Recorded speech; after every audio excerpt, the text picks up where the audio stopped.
Episode 10, Interview with Mike Brown, the Human Jib.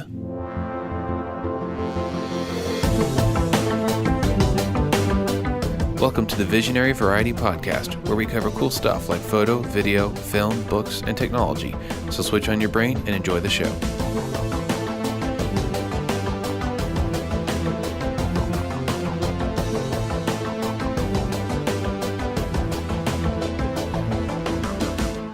Thank you guys for listening to the Visionary Variety Podcast. This week we've got a very special episode. It's actually an interview with an old friend of mine, Mike Brown. So Mike Brown and I go way back. He is an awesome camera and jib operator. And this week we've got our first interview episode. I've been wanting to do these for a while, and I'm so glad that Mike is first on our list to do these. So we're going to be talking about what he does with his company, the Human Jib, and all of that awesome stuff that he gets to do. So Mike, why don't you tell us a little bit about where you're from and what you do?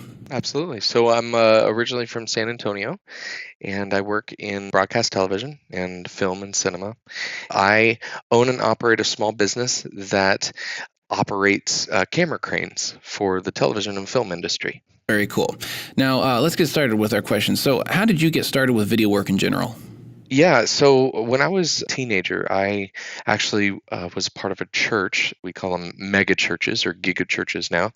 Well, giga church, wow. And these are churches that oftentimes they stream live multi-camera television broadcasts, or maybe they uplink to a satellite, live for television. And so I went to a big church that was on TV. When I was 15, I went to a job fair, and they said that they needed camera operators and people to help out with their broadcast department. And I had no idea what that was all about, but I saw buttons and I was like, cool, I like buttons. Yes.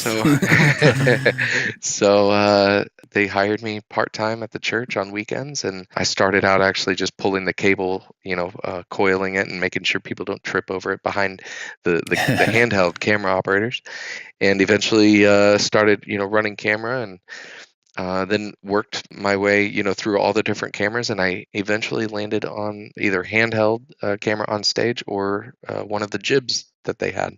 Very fun. Nice. Nate and I have both done a fair amount of videography, and I actually was a media director at a church down in Brownsville, and I got to do a lot of the cameras for special projects, and also when volunteers didn't show up. But I'm not bitter because I loved operating cameras, and we also had a crane. I think we had a 15-foot crane, and it was a lot of fun. I really enjoyed that. So you're in good company here. Yeah.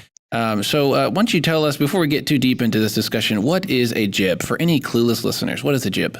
So if you've ever been to a concert or a sporting event, or even seen one on TV, you've seen a camera kind of floating around people's heads or over people's heads. And essentially what it is a crane with a robotic camera at the end of it. And there's a counterbalance, kind of like a seesaw, if you can imagine a seesaw on a pivot. Put a robotic camera at the end of it, and it flies through the air. Yeah, jib camera movements, when they're done right, are just awesome. And I think the typical viewer of television and cinema, they don't really notice what's happening. They're watching a beautiful film. They don't take a second to think, wow, this is on a very well-operated crane right now. But when you take away, if a place can't afford a jib and they don't have crane movements, then you'll notice. Yeah. Yeah, it's the difference between, watching an entertainment news show versus just, a regular local newscast. Sports Center or Good Morning America, they've got movement in all their shots, and it creates an interesting dynamic for the viewer. It keeps them more tuned in to what's going on. Mm-hmm. Yeah, you often get kind of medium to wide shots, of the stage kind of going in or out, up and down, and just a different perspective. And the people aren't looking at that camera usually, so it's kind of a nice change. Mike, why don't you tell us, how did you get into jibbing professionally? That's a great question. When I was a teenager and working at the church, the director at that church actually had a contact with the director at the Spurs. And so they, connected me with each other, and wow, that's awesome. I was able to, I was able to get on with the crew at the Spurs. Now, unfortunately, I wasn't able to it's not like a transfer where I'm a camera operator at the church, so now I'm a camera operator at the Spurs. I had to start all the way at the bottom pulling cables again. Yeah, you for got a good to. 2 seasons. Yeah. How old were you then? I was 18 when that started. Yeah. And when I, after about 2 years of pulling cables for the Spurs, somebody showed up actually drunk to the Spurs game, and they sent him home. And they said, "Well, who else do we have here that can run camera?" And I said, "Hey, I've got camera experience." So Awesome. they put me on the main camera for the Spurs game, and that's how I got that's how I transitioned in from the church world to the real broadcast world. Very cool. That's interesting. As long as I've known you, I've never known this part of your story. I don't know why. I'm hearing it for the first time here. Occasionally they still call me to do shows for them. So I'm way at the bottom of the list right now after they've exhausted their full list. But yeah, they'll give me a call and say, hey, we're bone dry on our crew. Everyone's drunk. We need you. Yeah. Bottom of the barrel, Mike Brown. No, they're missing out. So Mike, how did the business name come about? Well, it's a kind of a funny story. When I was actually running camera at the church, I was up in the choir loft. I was running handheld camera. I had this kind of signature move that I liked to do, and one of the first times that I did it was nobody had ever seen it before, at that church. But essentially, I, used my body as a jib, and so I was in the choir loft. I was shooting, and I started on one choir member, and I basically boomed around their face, and knelt down and all that, and the whole shot was super smooth and super fluid. Awesome. And the director goes, I didn't know we had a jib up in the choir loft. And somebody else chimed in. We don't, but we got a human jib. And then the name Bing. stuck. And yeah, when I first started my website, yeah, exactly. When I first started my website, which by the way, plug here is thehumanjib.com. Nice. No one else had that. How strange. The first version of the website was strictly handheld, because I was marketing myself as a handheld camera operator, and that was my signature move. And it wasn't until probably a year later that I said, hey, I could use this as a jib marketing website also. So I transitioned. Again, going back to the church, I had jib experience because they had a jib there, but it wasn't really my favorite camera to operate. Mm-hmm. Yeah. But now it really is. I absolutely love it. So aside from operating your jib, do you do any other video work? That's a great question. I used to actually do wedding videos, corporate videos. I think at one time, Daniel, I when I was working at a church or contracting at a church, the same church that you and I met at, I was borrowing their camera and doing freelancing stuff on the side for wedding videos and different corporate commercials. Mm-hmm. Currently, no, I don't. Strictly in broadcasting, and just focusing on my business, growing my business. Yeah. And I don't, I really don't have the time to do those things. And honestly, the patience that's needed to do wedding videos is more than what I can bear. Stress. Yeah. Trust me, buddy. Oh, trust me. That's what Nate does. That's Nate's specialty. Yeah. Well, Mike, you are in the professional world of specialization, which is great. That's a good level to get to. You're doing what you love and what you're really good at. So Nothing wrong with that. So, Mike, you've done some pretty awesome projects and works for some big names. Why don't you brag a little bit? Let us know some of your favorite projects that you've done your jib on. Well, I'm fortunate enough to have just the right connections sometimes at the right time. I've done 4 Super Bowls. Wow. in multiple cities, and the first Super Bowl that I did, I had just moved to the Phoenix area, and I was trying to transfer from the Spurs to the Suns, and there's a lot of bureaucracy involved, and you got to contact the right people, and then you got to get your references, and all that stuff. Yeah. And I just happened to get in the week before Super Bowl, so you've got all different kinds of sports playing at the same time, and the same company that hired for the Suns, they actually needed some camera ops for the Super Bowl. So they said, Mike, you arrived just in time. Here, show up at this date at this time, and there you go. So I worked with the Patriots all week long for that. Sweet. That was fun. Through that job, I met other people who hired me, on the next one and on the next one. So yeah, I've done 4 Super Bowls. Not all of them have been jib work. I've done an NBA All-Stars game, which was really cool. That was really fun. It was the year Shaq, or one of the years Shaq was a part of it when he was at the Suns. And he's extra wide angle for him. Exactly. Yeah, man. And he's a character. He's a fun guy to work with. I've done Final Fours, one in Houston and one in San Antonio. I actually just got finished shooting some Final Four things, different video spots for Turner this past week. And then lots and lots of reality shows. I consider reality as my bread and butter kind of thing. Yeah.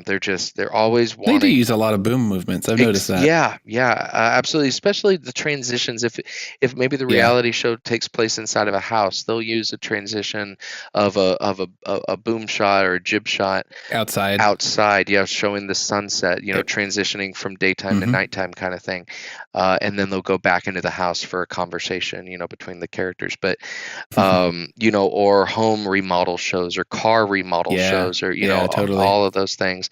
One of my favorite reality shows to work with is the Great Christmas Light Fight. And that airs every Christmas, and essentially it's a Christmas themed reality show where homeowners compete with each other on how spectacular their Christmas lights can be. So, I like that kind of competition. That's good. I'd watch that reality show. Yeah, it's a fun show to work with, and everybody's in the Christmas spirit. There's no pressure. Well, there's always pressure, but it's not like the same pressure that you'd get on these other shows. Yeah. So, and then I've also done lots and lots of concerts. My probably the biggest concert I've done or the highest profile concert I've done is live Beyonce DVD. Man, I toured with her multiple locations a couple of years ago. So cool. Yeah, what a cool experience. yeah. I'm like I said. I mean, it's really when I show up to set, I just think, man, it's a dream come true. Yeah. I get you've worked your way there. You worked your way, baby steps, starting young and not quitting and doing the dirty jobs. Mike, you mentioned a little bit of like the clients and stuff you get into, but could you expand on that a little bit more? Yeah, that's a great question, Nate. It really depends on what part of the industry you're in, and really what town or city that you work in.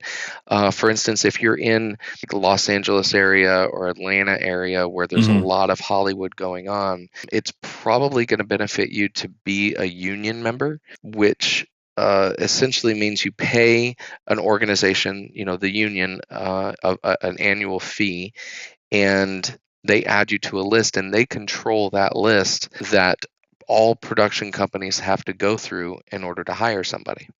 Yeah. And so if I lived in Los Angeles and I was a union member, then in a movie came into town and they said, we need a jib operator, they would approach the union, and the union would say, okay, here's a list of our jib operators, give them a call. And that's one way that it works. Another way is pretty much the way I do it, because I work in a lot of right to work states that aren't unionized. I market myself very heavily in online, on Facebook, and other social media, to just production companies in general. So I have a very heavy web presence. I use Instagram a lot, Facebook a lot, and just try to get my name out there. Name recognition is huge. Yeah. So when I show up to a job, I make sure I introduce myself to everybody that's in charge. I have my name all over my vehicle and my trailer, all over my jib. And then I'm ready to hand out business cards or exchange phone numbers, text people, hook up on LinkedIn or Facebook, and it's really the bread and butter with like I said, with reality TV, is just when I'm on a show, I just meet people, and get to build relationships with them, so that they move on to another reality show and they say, "Hey, I worked with this jib guy in Phoenix. We're shooting a show in Colorado. Maybe give him a call. Maybe he'll be available to come up here." So that's a lot. So it's really attacking it from different angles depending on what part of the industry you're in. When it comes to a lot of stuff that I still like to do in the church world, it's just straight up connecting on a spiritual level with the people at the church. Telling them my story, where I came from, and what churches I've worked at, kind of a mini resume, but then just connecting with them on a family level and on a relational level, and saying, hey, look, I'd like to be specifically in Phoenix. I want to be home with my family more, and so I'd like to work with you with your church. I'll cut you a really good deal on this, and I'll provide all the support you need and training for your volunteers or part-time. Yeah, I mean, you got a really good multifaceted marketing approach, and you're also the human advertisement, which is great with your vehicle. But you leave a good experience, and you are building a great reputation everywhere you go, and they remember that. Reputation is one of the unspoken marketing secrets in this industry. And I just got done shooting with the Final Four or some Final Four events, and I was talking with the production company I was working with, and I said, they said, man, great shots, awesome shots. Oh, well, hey, I appreciate it. The best way you can thank me is hiring me again. And that's kind of my spiel, my go-to phrase that I say. You want more of that? Yeah, There's exactly. More where that came from. And they look at me and they're like, oh, absolutely. Make sure, so-and-so gets your information. And so it's like, okay, awesome. Now I know who to go to. And I hear that all over the place. I was shooting the X Games in Austin a few years ago, and it was for ESPN, and the ESPN director came to me and said, man, you've renewed my faith in jib ops, because I work with jib operators all over the place that just don't have the coordination, don't have the creativity, don't know what they're doing. And I was never gonna. This was the last show I was ever gonna hire a jib op on, and you renewed my faith. And so since then, I've worked with them on several other events and music festivals, and that's awesome. Yeah, and so again, reputation and just doing, being excellent. I will take this opportunity to say, I have the type of personality that I perform very well in job interviews, and I nail them, and I can get hired and impress people for the first few months. Man, I'm on my A game. I'm rocking it. I'm turning out product, and then somewhere around the 6-month mark, I kind of just die out, and I just kind of coast, and eventually I coast downhill, and then I'm stagnant, and then it just doesn't work out in the end, And one of the we're talking about normal, quote unquote, normal jobs here. Yeah, quote unquote full-time normal jobs, 9 to 5. Boring. With this particular career path that I've chosen, I'm always having a first interview, even if it's customers and clients that I've worked with before, crew members that I've worked with before. I'm always trying to recreate that first impression. That really carries me from one job to the next, and it never gets old. That's awesome. Very, very cool. Reintroducing yourself. Something I recently was talking to somebody about. It's almost like a new client's a new interview, but that's funny you say that. But on other things, what kind of cameras do you use, like when you're doing your jobs? That's an interesting question, because typically the producers and the DPs are the ones who really choose what kind of equipment they want to shoot with. So, they even have the say so in what kind of jib they want, and sometimes they want they don't want the specific kind of jib that I have.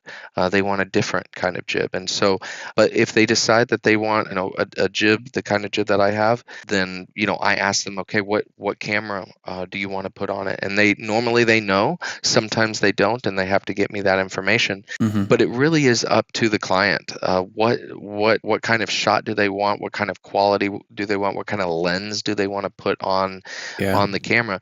If we're shooting a TV show or a news show, that's going to be a different kind of a camera than if we're shooting something for film or cinema. Interesting. Yeah, to give the client full control sounds like a godsend, because like some people, you have to save up and buy your equipment and take it. And, in your case, you just like, hey, what camera do you want? What lens do you want? Okay, cool. I'll bring my stuff, or hey, you already rented, you already have it all, so I'll just show up. Like That's nice. Yeah. It is. And, when I'm shooting sports, we use a specific kind of a camera. It's called an EFP camera, or an ENG camera. And those kinds of cameras are designed, they're engineered and built to plug into a remote television truck, which is essentially an 18-wheeler that has a mobile TV studio in it. And they, I can control the camera as far as operating the camera goes, but we've got an engineer in the back that controls all the white balance and the f-stop, and all of that. And they're the ones that, of course, you have a director that's switching multiple cameras around. And so, that's up to the broadcasting company to provide those cameras, because all those cameras have to match with each other. On reality shows, sometimes I get calls for reality shows and they say, hey, well, the other camera operators are using this kind of a camera. And so do you own one of those cameras, or do we need to provide one for you? And my canned response is, yes, please provide a camera for me, provide the lens for me, and let me know what style lens that is or what the model number is. And occasionally I'll get a call from an independent producer who says, look, I don't really know all the technical stuff, but here's my budget for, here's my vision, here's my budget. Can you get what I'm needing? And I say, well, yes, but you're going to have to go with this kind of a camera. And sometimes those cameras aren't the best quality, but they're what can fit in the budget. And so, I can help the client out a little bit, but it just makes it easier for me, because I'm not a DP, I'm not a producer, I'm a jib operator, I'm a camera operator.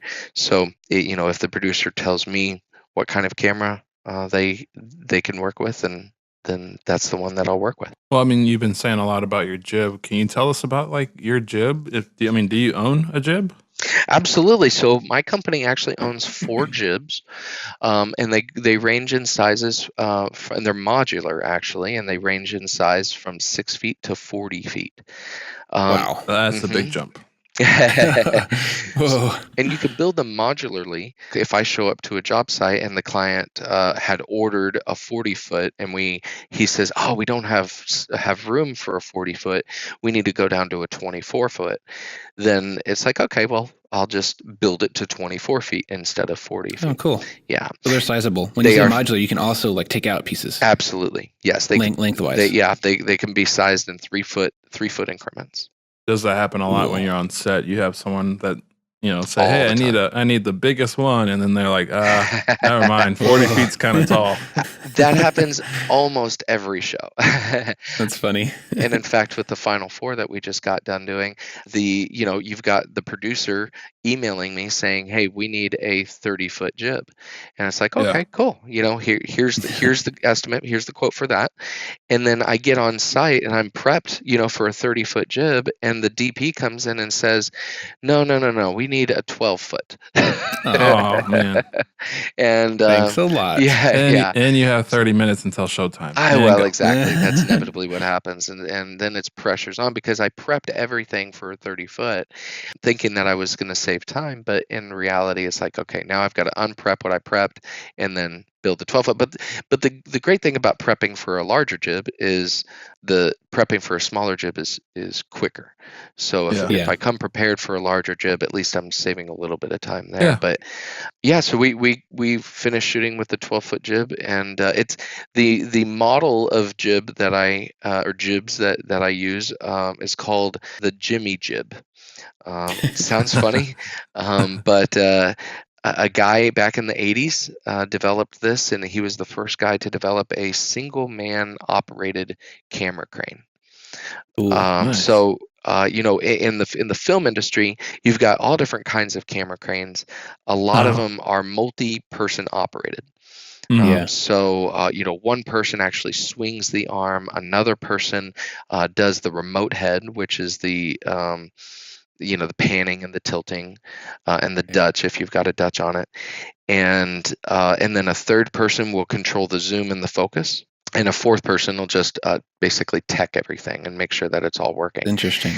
I have always wondered that. Now, I love controlling and tweaking, when I do video and photo. And I've always wondered, what kind of controls do you have on your jib when you have a nice camera attached? Absolutely. So, with the Jimmy Jib, the kind of jib that I own and operate, it's all one-man operated, and so all the controls have to have, all the knobs and buttons and switches have to be controllable with, your fingers while you're swinging the boom.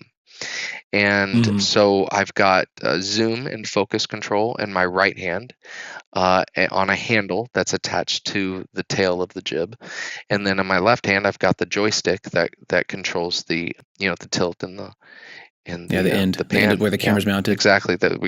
Exactly. And then pivoting, the whole thing is manual, like physical. You have to move. Exactly. Yeah, I motorized. use my muscle for that. My arms. Not your fingers. Right. Now, when you're operating your jib, can you extend it while you're shooting? Yeah, that's a great question. And on some cranes, you can. We call that the pickle, and so you can pickle in and out on some cranes, and even some jibs. They actually have they call them techno cranes or techno jibs, or that's what that is, or telescoping jibs. And on the techno jib, and there's only a few of them around the country, but on the techno jib, you can pickle in and out simultaneously while you're operating, and those are with foot pedals. Interesting. Oh, nice. I was going to get real nerdy and ask. I didn't know that yours doesn't, right? Yours doesn't go in and out. Mine doesn't telescope. No. So on your jib, you mentioned it's all motorized except for the left and right panning, and I'm guessing up and down, right? Is that physical as well? Yeah, so lifting? To clarify, panning is at the remote head. That's where the camera is mounted. That's left, right, up, and down. And then that's true, yeah. Booming is going to be the actual pivoting the arm back and forth, up and down. So you got boom and you got pan. Does that make sense? Yeah. So you're controlling all these things, on the spot live. Is any of it programmable? Like, can you make a curve and make it do a movement, at least on the end, or do you all control it live? Yeah, that's a great question. On some cranes, you can. On the ones that cost $500,000, you can program those. Yes, and those are typically specialized for the movie industry, for the film industry, because you've got to do the same shots over and over and over and over and over again, and it's got to be super precise every single time. For a lot of what I do, it's live events or reality shows, concerts, news shows where you don't get a second take, and so there's really no need to pre-program moves. The thing that you can pre-program, it's got presets essentially for focus. So I can do 2 presets, and so if I'm doing a specific move, let's say from the front of a stage to the back of the stage, I can just press a button and it will switch basically to A and B preset. Cool. Yeah, so that really helps, especially with the new lenses with the shallow depth of field. Yeah, awesome. So you're talking about all this, sounds like a lot of bells and whistles that sound like a lot of fun to play with. But when it comes to an actual event or a reality, TV show, do you guys plan out your movements in your next, scene with the jib? Yeah, that's a great question. And again, it really depends on what show you're working on, what style of shooting that you're doing. Obviously, if it's more of a cinematic feature, an indie film or even an episodic, drama, the shots are going to be very planned out and very micromanaged by the DP or the director. The director is going to have a starting point and an end point, and you've got to hit those marks. And it's very important to know exactly how to handle the jib so that you can hit those marks precisely every time. When it comes to live events or talking about concerts, and even reality TV can be mixed in with the live event genre.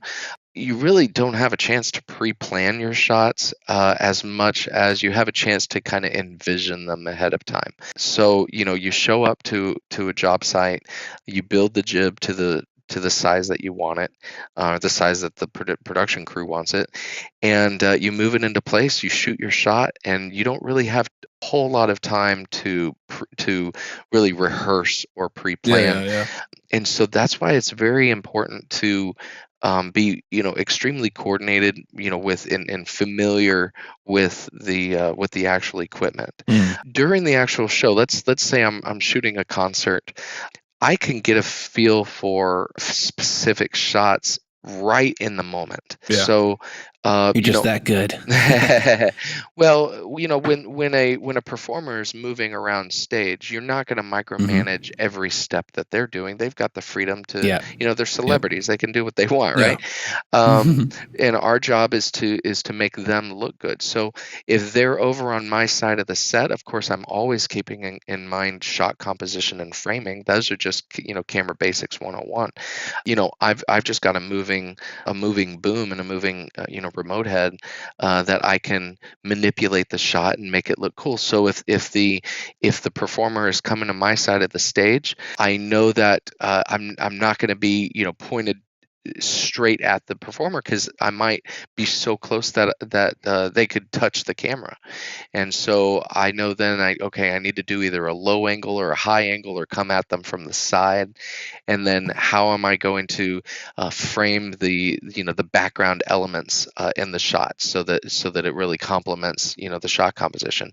And so all those things are going on through my head, and I'm just constantly thinking composition while I'm shooting this stuff. So when I'm shooting reality TV, it's often similar. My favorite show, I mentioned it before, is The Great Christmas Light Fight. It's my favorite show to work because it's so creative. I get to show up at these ranches or these homes that have this spectacular Christmas light displays, and I'm able to start with the jib super zoomed in and focused on one specific light bulb, and then zoom out, boom up, pan left on the entire display, and we call that a reveal. Where you start real tight, and then you pull out and you reveal the overall display scene. Exactly.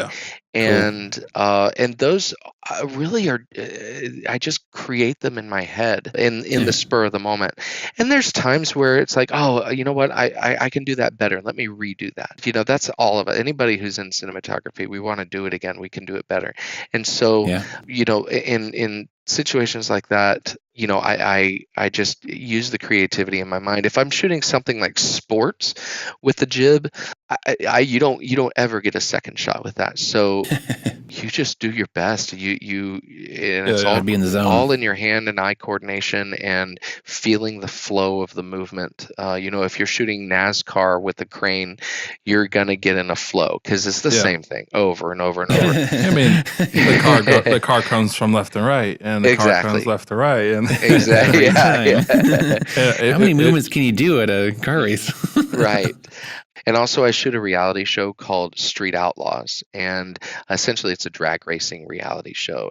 And when I'm on set with that show, it's a totally different dynamic than actually shooting a live NASCAR event, because I get to set up my shots a little bit more in advance, and it's not so fast paced. But when I'm shooting a live sports show, there really is no planning. It's just you better be on your A game and you better know what you're doing. So Mike, communication is huge in production, live or even when you're planning. So how do you communicate with the rest of the crew while you're shooting? That's a great question. And, just like I've said before, it really depends on what part of the industry, what style of shooting you're doing. If you're on a multi-camera shoot, typically you're going to have an intercom headset, and we call it a PL. It stands for party line. And what that is it's a headset system with a microphone, and everybody can talk and listen all at the same time. So just like a telephone conversation or a conference call, everybody can talk at the same time, everybody can listen at the same time. And there's different channels that you can still, where you can patch multiple people into one conversation or into another.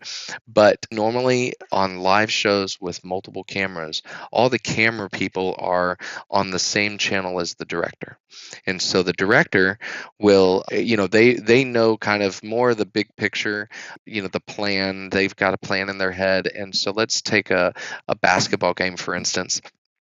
The director will say, okay, ready, camera one, take camera one, ready two, take two, ready five, take five. And so he's calling the shots, whereas all of the cameras, they already know what their limitations are, what their camera assignments are, what kind of shots that they can get. Just because of their experience, they already know these things. And so the director doesn't have to say, hey, zoom in on this guy, zoom in on that guy. They just know. And the director can say, hey, this is happening. Camera 5, get me Shaq. And then camera 5 can zoom into Shaq and, get their focus and all of that. And then just follows them, for the next minute or two until the director says, okay, camera 5, I'm done with that. If I'm shooting a live concert, the director might tell me, on the jib, okay, jib, we've got a fireworks display or a pyro display coming up, so make sure you get that in the shot.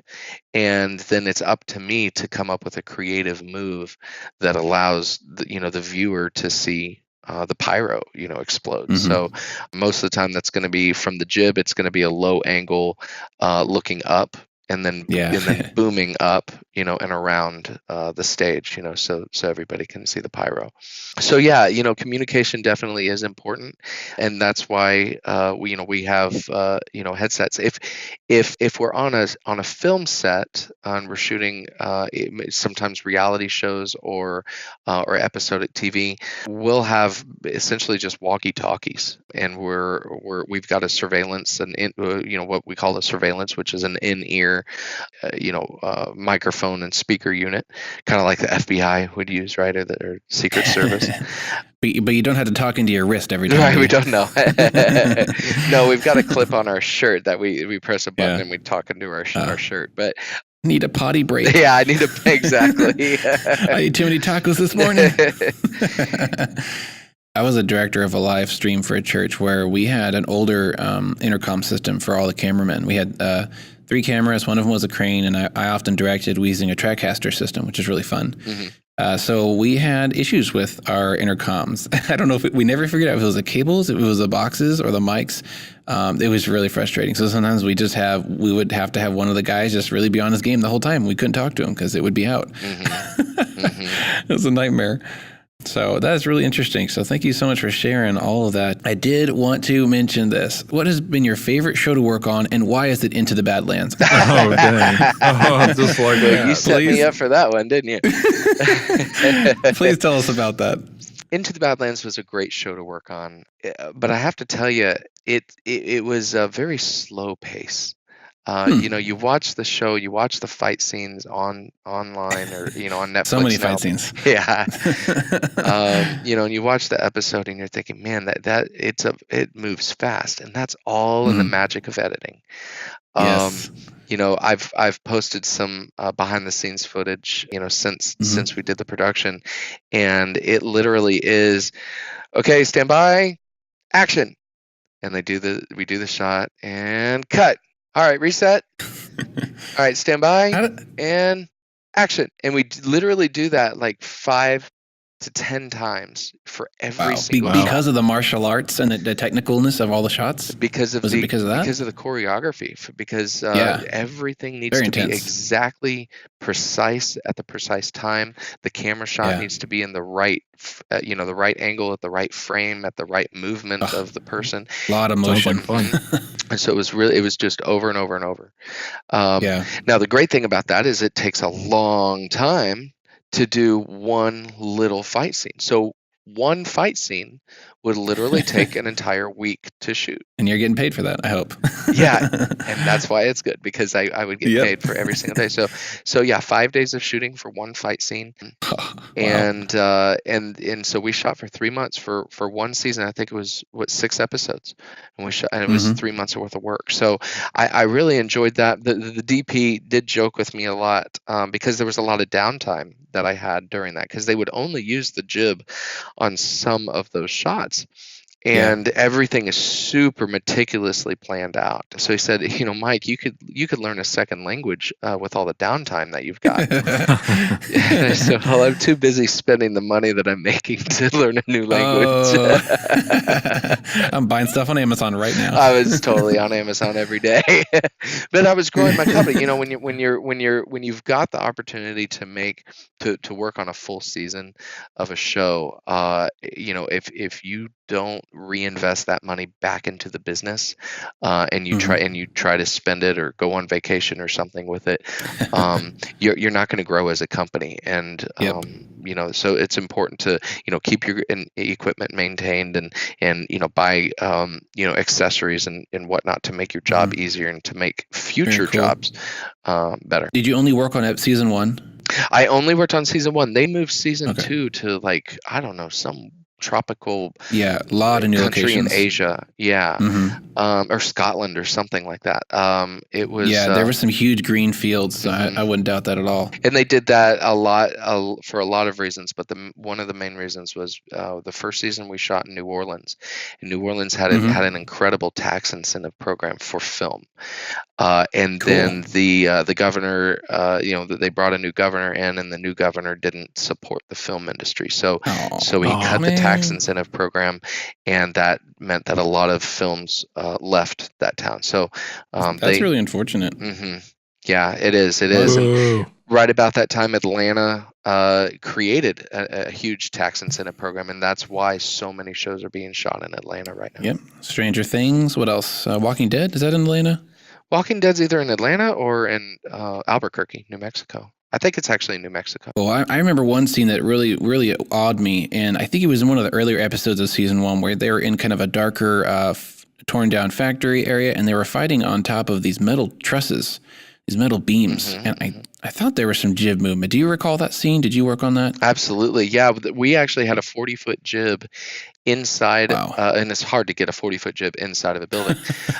But it was an abandoned power plant. I thought so. It looked like that place in New Braunfels, that LCRA building. And but it was we had permits to shoot in there, and we stayed in there for a week. It was a pretty intense location, but it was great. Yeah, and what they do in the editing magic process is they somehow magically erase all of those safety harnesses that those people wear. Yeah, but it's incredible how they do that. Yeah.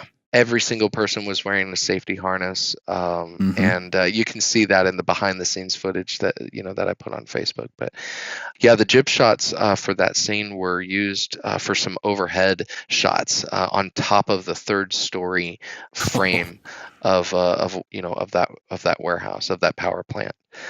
And it was a pretty intense week that we shot there. I think it's one of my favorite scenes in the season. Mike, in all these wild locations, specifically in this show, but I'm sure in others too, there's a lot of close up, heavy camera on a heavy jib floating over people's heads or around them and over other cast members. How was safety handled with all of that? That's a great question, and we've all heard the term safety first, right? And that really rings true all across this industry, and that is the main focus on from every aspect in the film and television industry, especially when dealing with cranes. Safety is our first priority. We make sure that every safety precaution that can be taken, we take. So if we're filming, let's say into the Badlands, we make sure that the camera has a safety cable on it. It's bolted down with 2 bolts. That we yell when the jib is flying. We say jib going up or jib flying. If the jib is going to boom down, we say okay, jib coming down, and we yell that really loud, and we yell it across intercom also. So if I'm shooting a live event or a concert with a live audience around me, I like to, before the show starts, I like to just introduce myself to the audience that I'm going to be flying overhead. Um, Nice. and just say, hey, look, my name is Mike. I'm going to be operating this crane that's going to be floating above your heads. So far today, I haven't hit anybody, and I don't think you'll be the first. So, I do just ask one favor, that if you decide to get up abruptly during the show, just take a quick glance above your head and make sure that I'm not hovering right above it. That'll Yeah. save us, all a headache later. And normally I get a laugh, at that, Yeah, and that's nice. but it's really They'll just remember. to introduce myself and let the audience know, hey, I see you, you see me. I'm going to be a Yeah. distraction, but the main priority is safety, and that's on everybody's mind. Yeah, safety is a huge thing in the entertainment industry, especially with action movies, sci-fi movies. Where there's lots of motion going on, fight scenes like in Into the Badlands. I'm sure they go to a lot of lengths to make sure that everyone is safe and gets out there with no scars or no complaints, that they had a good experience. So Absolutely. that's good to hear. Very interesting. Again, the things you don't know about, but you appreciate them all the more once you know about them. As our last question here, closing things up. So what are in your sights for the future of the Human Jib? What are you hoping to do in the next few years? That's kind of my favorite thing to think about. It Mhm. really is the future. My personal goal is to be at home with my family. And a lot of what I do in this industry, I have to travel a lot for.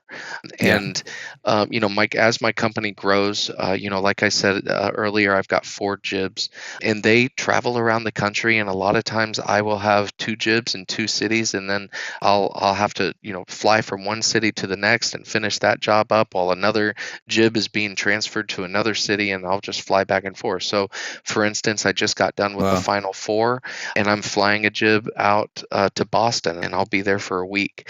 So my hope and my goal for the future is that I can subcontract out a lot more of this stuff and stay home Hmm. with my family. I would love to have a jib at a local news station or a church in Phoenix where I live, and so I can be home with my family. And obviously, I'd have to still travel some, but I don't want to be that kind of absent dad. I don't want to be that Yeah. kind of dad Working who's all the absent. time. Yeah, exactly. Hmm. And so that's kind of a goal. A goal is to grow my company to the point where I've got contractors and assistants and technicians that can deliver the jibs, set it up, operators that can operate it, and I just maybe manage the equipment and the transportation from my office at home. Yeah, very cool. Well, in my future, I hope to be at one of your gigs. So I'm sure maybe I we'll can be a work behind the together. scenes photographer. Yeah, one day it'll happen. I'll move your cables. I'll do anything. Heck yeah. Thank you so much, Mike, for taking the time to be on our show and just sharing all the things you've learned and all the things you've experienced. So we really appreciate it. Absolutely. Thank you guys for having me. All right. Well, thank you for listening to the show. Remember to subscribe. You can find these posts for each of our episodes on our social media, such as Facebook, Instagram, and YouTube. Be sure to share the links if you enjoyed the episode, and let us know what your thoughts are on this whole thing. You can comment on any of our social media accounts. And you guys have a great week, and we'll see you next time.